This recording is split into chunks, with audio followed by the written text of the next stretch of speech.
Spela en ny låt. Fast det är okej att vi gör det rätt mycket ikväll. Ja, några stycken tycker det räcker. I don't know, is there a soul scene in Sweden? Is there? Can you tell me about that? Please. I don't know. Well, I don't know. I'm all about music, I'm not just into one thing. I think there's a lot of soul in music in Sweden. Soul is a very broad way of like seeing music. It's hard to. I always think it's very hard to say that someone plays soul music. If there's soul in music, it's soul music. But when it comes to like classic soul R&B scene, I don't think it's a very big scene in Scandinavia. But I don't think I'm a pure soul R&B artist either. Like I'm not, but I've got a lot of influences from soul music, and yeah.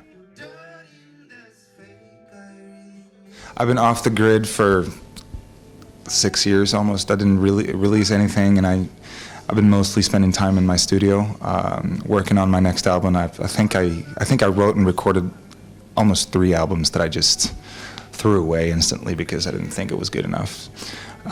So I've been really diving into the producing thing and just spending time in my studio lately.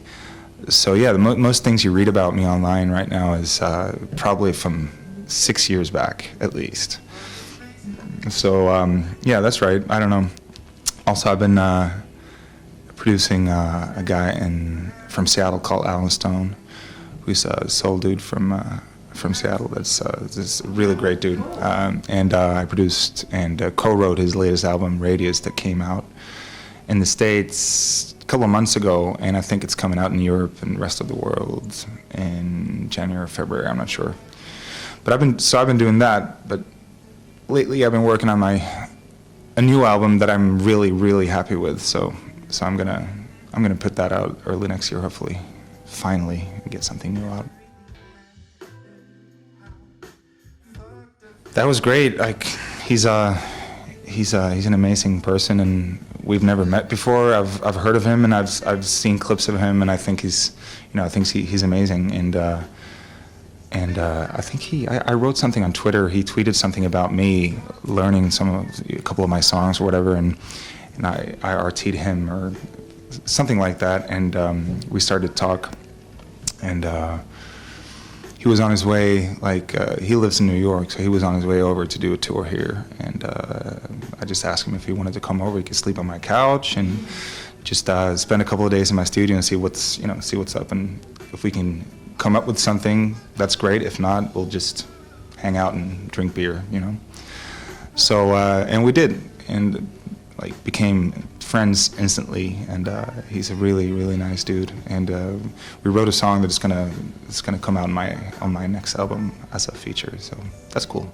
Yeah, that was a great thing about meeting Bernhoft too, that we had the same kind of energy, not only towards music but towards everything else in life, and so that was really nice. And I haven't met him since. It was weird, to meet someone for 3 days and hang out and become good friends in that short amount of time, and then not meet each other at all for, I don't know what it's been now, like half 6 months. But yeah, I can't wait to collaborate with him again. That's cool. It's amazing. It's I love Fasching as a club. It's very, I wasn't going to play any gigs this summer at all. I did one West Coast gig on a beautiful place called Slussens Pensionat, outside of on the west coast of Sweden, and that's a gig I do every year with my band, and we bring family, and it's kind of one of those gigs. And we tried out a couple of new songs, and basically a new band too, and friends just collaborating and having fun, and it went so great that we just, God damn it, we're gonna have to go to Stockholm and do a gig there, in Gothenburg and Malmö at least. So that was only 3 or 4 weeks ago, and I called Magnus at Fasching, and he said, well, there's one date open if you want to come up, we can. I was like, yeah, well, let's not, have too big of a cover charge, because people are not going to show up, and I think it's sold out in a week or something. So that's pretty cool. I have hardcore fans, some music lovers that, you know, I'm very happy about that, and that's the only reason that I can still be doing this without releasing albums every year, you know,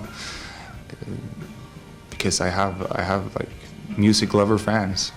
My music is created from that perspective and that point of view. My music is made with love, you know, and for one reason only, to please that side of myself, and it's not made for any other reason than that. I don't make music to become like famous or be on the radio or whatever, like, or to make money. Obviously, I need to make money, and thankfully I can, enough to pay rent, and you know, and that's all I need really. So as long as I can do that, I'm gonna make the music that I love, and otherwise I'll do something else. And I think that really shows when I play, and that shows in my music as well. So people that really cares about that kind of stuff and about real music created from that perspective, they're gonna keep showing up. I think that I keep on I show up on when people I love come play in my town. I'd show up if it's good enough. if it's made from love. You know, if it's good enough. No, but you can really you know what I mean? Yeah.